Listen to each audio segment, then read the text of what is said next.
Hi, everyone. Harry here to talk about another Supreme Court shadow docket order in favor of the Trump administration and in an important immigration case arising out of Southern California. Point one, this is not the Judge Breyer ruling from last week that the administration violated posse comitatus. This rather dates from a few months back and was a motion filed before a district court in Los Angeles alleging that the administration and its immigration enforcement were basically engaging in racial profiling. And the court determined that that's what was going on. And the Ninth Circuit declined to grant a relief on that. So it went to the Supreme Court, and here we go with the holding. It's actually no specific order of the court, but we have an opinion by Justice Kavanaugh in support and one by Justice Sotomayor, joined by Jackson and Kagan opposing. All right, now we're talking about the basic idea of how much do you need to give a so-called investigative detention. So the U.S. is saying all we're allowed to do under the law, but all we are doing is briefly stop someone, ask them a question or two, and based on that, determine if we can hold them because they appear to be illegal. Now, that already is a pretty sanitized version of the facts as it was presented to the district court. You have several named plaintiff. One in particular is they go up to him and say, "What hospital were you born at?" Not something I think that everybody knows off the top of their head. He stammers somewhat, and boom, the long arm of the law comes down, and he's changed into a arrest posture and is taken away. Now, the notion is, what is this based on? Why can the ICE do this? Remember, ICE generally isn't even supposed to exercise the authority of the Fourth Amendment police, but rather can do just this more limited kind of intervention based on reasonable suspicion. And basically, you have Justice Kavanaugh really stressing and working the kind of vagueness of that factor or series of factors. All they are really able to point to is race or ethnicity.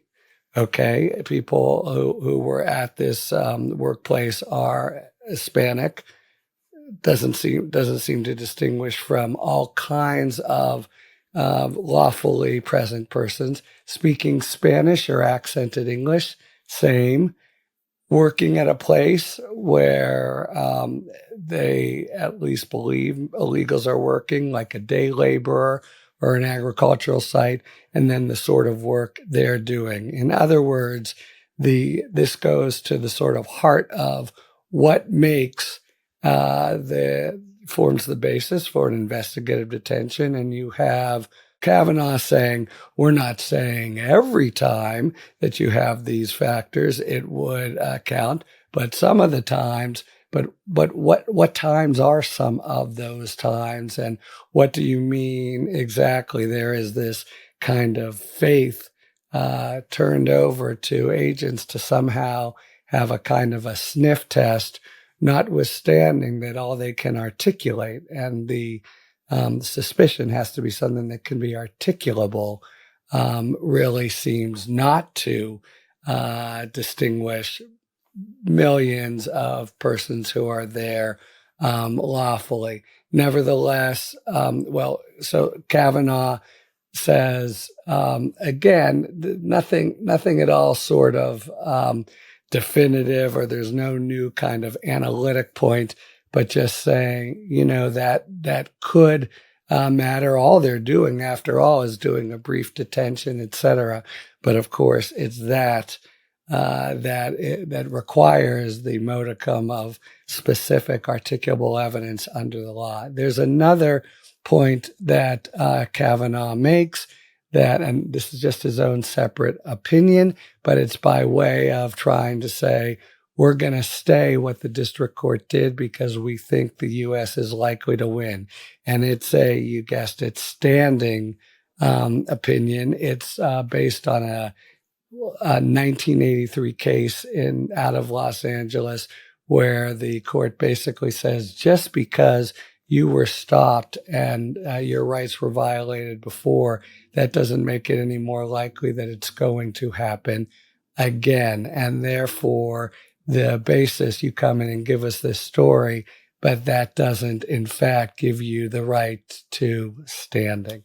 And so that's the first notion. But the real heart of it is this argument that is, I think, on Kavanaugh's part, and there's a really vivid disconnect between Sotomayor, who's saying basically, look, we see what's going on the streets here, and really without singling out anything special about the people who are there, they are absolutely subjecting them to a Fourth Amendment action. A detention is that.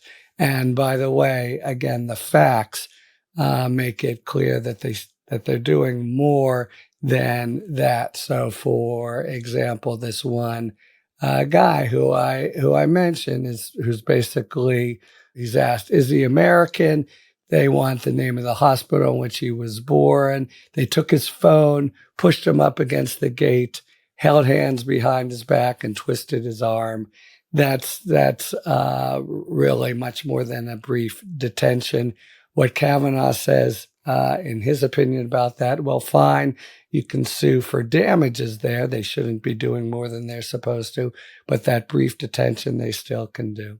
So as of today, there's a green light for these troops to come in and go on the basis of these criteria that really don't seem to single out people who are here legally, and that had been what the court had said in a previous case. Now, this is simply, all of this stuff, remember, is at the preliminary stage, and all that the U.S. Supreme Court has done is dissolve a stay, meaning that they can go ahead, can the U.S., and do this stuff while it goes back to actually find whether or not the district court, and then go up on appeal, will grant an injunction based on the conduct. But as of now, the Supreme Court says, no, you can't stay the conduct. Moreover, Kavanaugh, perhaps chastened by a lot of criticism out there that they gave slapdash treatment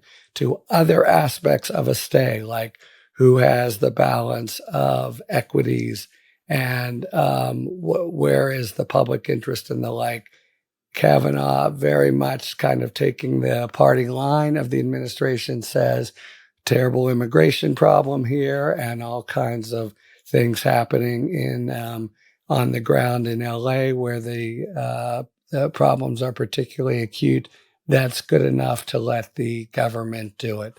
So the bottom line here, there's legal back and forth about the standards of whether to give a temporary stay.